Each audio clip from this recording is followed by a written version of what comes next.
New Orleans was a Catholic French Creole city. It was not American. It reluctantly became part of America with the Louisiana Purchase. And the American visitors to New Orleans into the middle of the 19th century were horrified at what they saw here. People drank, they gambled, they wore masks and put on costumes. They had fun. And the Puritans were just horrified. And they still are. So they should stay away. Let me tell you a little story about hell. Hell is not a place of fun and games. Hell is a place of torment. But don't worry, it won't last forever.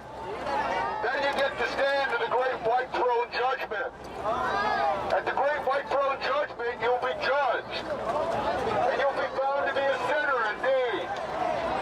You will not have Jesus Christ as your Savior. I mean, I'm a devout Catholic, you know? I mean, and that gives me a little freedom that I can come out here, I can mix with these people.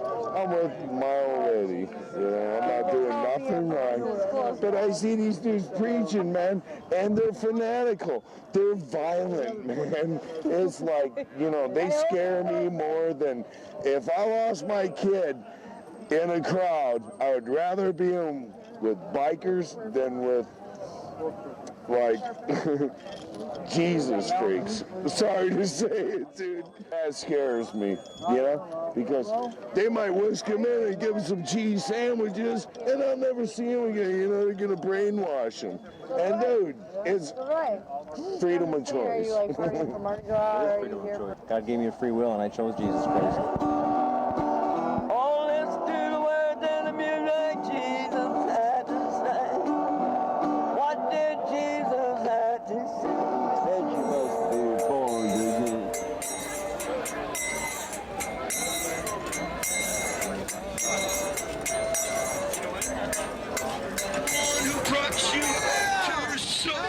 About 4 or 5 years ago, I figured I hadn't made myself a costume yet. I've been living here for a while and gone through a few Mardi Gras.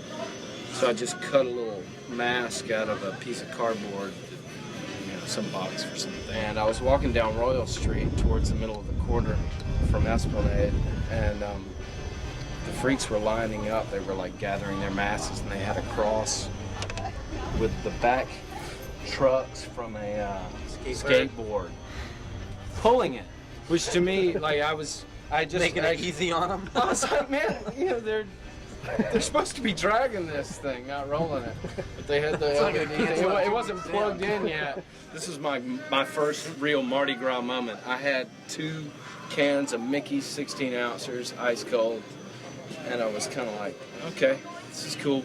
So I decided to go at their pace and kind of follow them without, you know, getting in their way, because they're right in the middle of the street, and I was just on the sidewalk going about 2 or 3 blocks.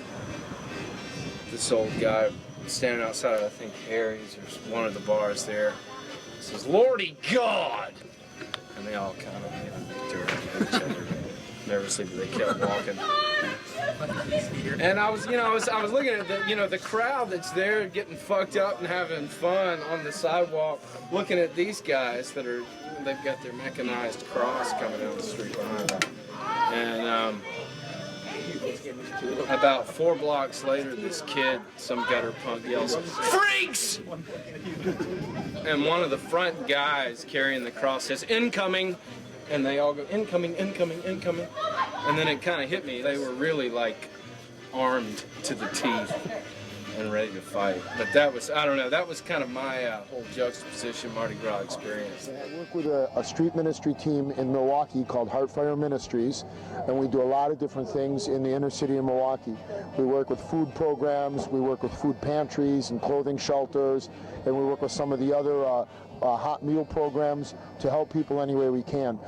And it's that's why our goal is to really help people in every way that we can.